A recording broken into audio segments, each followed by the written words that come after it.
I want to talk about something that's been, pretty disappointing, and that has been the kind of bear hug that we've seen from Bernie Sanders around the first Biden administration and now the Kamala administration as she runs for president. Um, just a pretty serious rhetorical shift, and just to make this point clear, we're going to be talking about two different monsters. And let's hear the different way that Bernie Sanders is talking about them. So this is just from the other day. Senator, before I let you go, I do have to ask you about her recent endorsements by two people who are not progressives at all. Of course, I'm talking about Dick and Liz Cheney. This week, they said they're going to support her. They're going to vote for her. It's worth noting, former Congresswoman Liz Cheney voted with former President Trump more than 90% of the time, was quite critical when President Biden picked her as his running mate. Would you welcome seeing Liz Cheney out on the campaign trail? Well, Kristen, what I think Dick and Liz Cheney are saying is that in this existential moment in American history, it's not just issues. Cheney and I agree on nothing, no issues.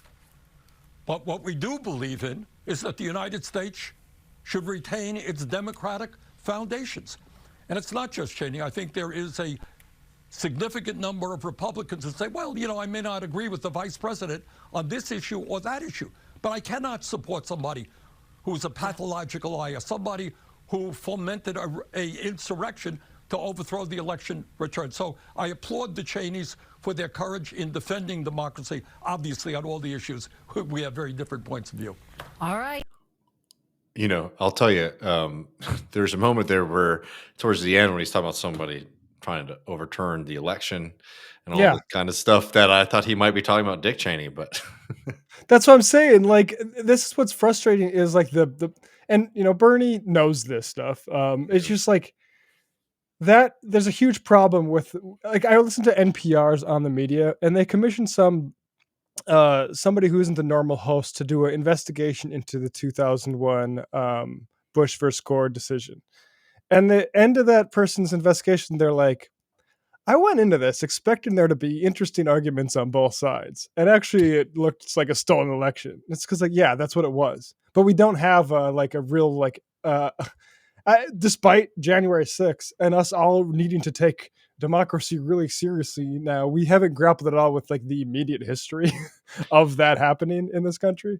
I mean, the rebrand or the rehabilitation of people like Dick Cheney and W in this country has been nothing short of amazing, frankly. I mean, maybe just to to make this point clear while that clip is fresh in your mind, here's Bernie Sanders a couple years back talking about another monster and criminal, Kissinger. In the last debate, I believe in her book, very good book, by the way, in her book and in this last debate, she talked about getting the approval or the support or the mentoring of Henry Kissinger. Now, I find it rather amazing because I happen to believe that Henry Kissinger was one of the most destructive secretaries of state in the modern history of this country. I am proud to say that Henry Kissinger is not my friend. I will not take advice from Henry Kissinger.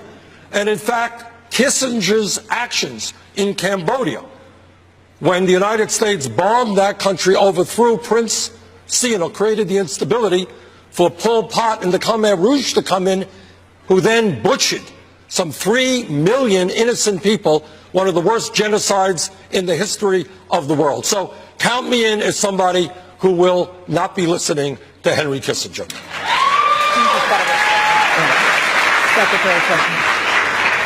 Well, I know journalists have asked who you do listen to on foreign policy, and we have yet to know who that is. Well, it ain't Henry Kissinger, that's fine. for sure. That's fine.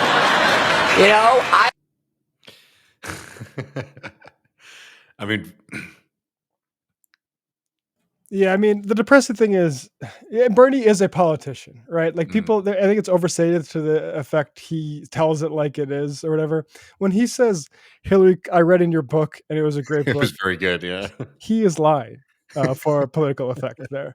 But it's interesting, like, the way he will emphasize to different audiences. Because, the Theo Von interview, I thought was very good. And he had a good take on this democracy thing, which is like, look, there are democratic elements here. We're in an oligarchy, okay, and we get that, right? And it's interesting, like the way he can say that to Theo Vaughn, that and frankly, a much more mature conversation about the state of our democracy than you can do on a cable news show. Yeah, and I don't want to, front load too much of what we're going to be talking about with Neil and Nick in just a little bit.